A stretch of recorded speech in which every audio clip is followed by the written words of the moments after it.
Junior NTR గారు. Junior NTR గారితో ఒక బ్యూటిఫుల్ ఎక్స్పీరియన్స్ ఉంది నాకు. మన దీన్ని ఏమంటారు, రామన్న యూత్ అనే సినిమా యాక్చువల్లీ వేరే ప్రొడక్షన్లో చేయాల్సింది. నేను కొంచెం ఆ టైంలో ఎగ్జైట్ అయ్యి లేట్ అవుతుంది అనే ఎగ్జైట్మెంట్లో నా మిస్టేక్ వల్లనే నేను బయటకు వెళ్ళి వేరే వాళ్ళతో చేసిన. సో అది చేసి ఉంటే వేరేలాగా ఉండేదేమో, బట్ వాట్ ఎవర్. సో నేను అంటే అది కొంచెం పెద్ద ప్రొడక్షన్ అయితే మనకు కొంచెం పెద్ద స్కేల్ వెళ్తాను. నాకు నెక్స్ట్ దొరికిన ప్రొడ్యూసర్ కూడా ఈజ్ వెరీ ఫ్రెండ్లీ అండ్ అసలు ఆయన నాకు బ్రదర్ లాగానే. కాకపోతే ఏంటంటే ప్రొడక్షన్ ఎక్కువ ఉంటే కొంచెం అందరికి ఈజీ అయ్యేదన్న ఒక పాయింట్ అంతే. సో అప్పుడు నేను వెళ్ళి ఎన్టీఆర్ గారి కథ చెప్పిన Ramanna youth. Great. So half an అవర్లో చెప్దాము అని మెంటల్గా పోయినా, ఎందుకంటే ఆయన టైం ఇవ్వడమే ఎక్కువ.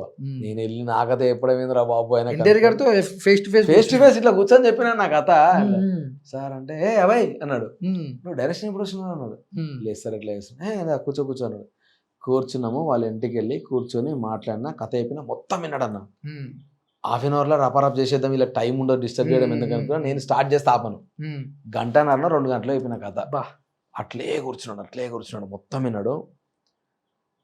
ఓకే, నాకు ఒక 24 hours టైం ఇవ్వు, నేను నీకు చెప్తా అని అన్నాడు. నేను అసలు చెప్పడమే ఎక్కువ, ఆయన 2 గంటలు టైం ఇవ్వడం ఎక్కువ. చాలా నాకు అదే సక్సెస్ అనుకో నేను వెళ్ళిపోయాను అన్న. నువ్వు నమ్మవు, 24 hours తర్వాత ఫోన్ వచ్చింది. ఎవరు అన్న త్రూ అయితే వెళ్ళినా అన్నకు ఫోన్ చేసి వాడి స్టోరీ మొత్తం నేను ఆలోచించిన, ఇన్స్టెంట్గా చెప్తే సడన్గా అయిపోయినట్టు ఉంటుంది. 1 day వరకు కూడా నాకు ఆ కథ గుర్తుంటే అప్పుడు దాంట్లో ఫ్లాస్ తెలిస్తే, అందుకే 1 day టైం అడిగిన నేనని మొత్తం గుర్తు తెచ్చుకొని ఆయన ఒక 4-5 పాయింట్లు చెప్పి వీటి మీద వాడిని వర్క్ చేయమను, కథ మంచిగా ఉంది అని చెప్పిండు. సూపర్. నేను అసలు అదొక బిగ్గెస్ట్ థింగ్ అది. అంటే ఒక పెద్ద స్టార్, మన కథ వినడమే ఎక్కువ, అసలు ఆయనకు సంబంధం లేని కథ, ఒక యంగ్ యాక్టర్ నేను, దాంట్లో ఎందుకు రాని అనకుండా ఆయన సపోర్ట్ చేసి చెప్తే ఆ పాయింట్స్ మీద వర్క్ చేసి నేను సినిమాని డెవలప్ చేసుకొని చేసిన. సో అది నాకు ఎప్పటికీ మర్చిపోలేని మెమరీ ఫస్ట్ సినిమాతో. ఆఫ్టర్ RRR తర్వాత చెప్పారా? RRR తర్వాత మీకు తెలియదు, RRR షూట్ అంతా అయిపోతుంది, నేను వెళ్ళి ఎన్టీఆర్ గారితో ఫోటో దిగి పెడితే అన్న లుక్స్ లీక్ నేను వాళ్ళందరూ ట్విట్టర్లు వేసుకున్నారు.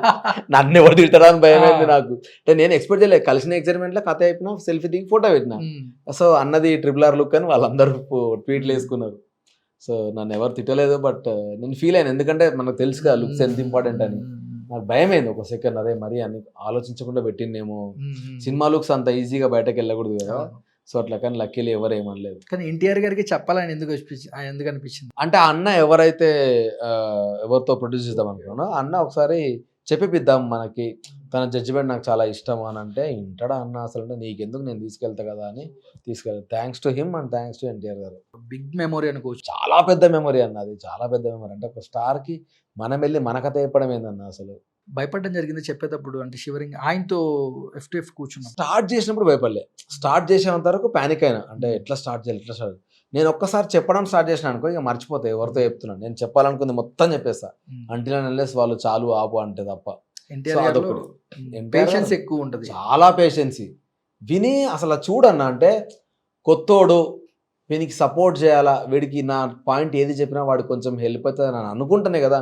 ఇని బాగుందా అంటే అయిపోతుంది కదా ఆయనకి. 24 hours ఆలోచించి నెక్స్ట్ డే చెప్పడం అంటే, కొత్తోడు వీడికి మన సైడ్ నుంచి ఏ ఇన్పుట్స్ వెళ్ళినా మంచిదే అని ఆయన అనుకుంటే అది ఎంత గ్రేట్ కదా. సో యంగ్స్టర్స్కి ఎంత పెద్ద ఎనర్జీ వస్తుంది మనలాంటి వాళ్ళకి. మీ స్టోరీకి బిగ్ సపోర్ట్ అనుకోవచ్చు, చాలా పెద్ద సపోర్ట్ అది. సూపర్. యా.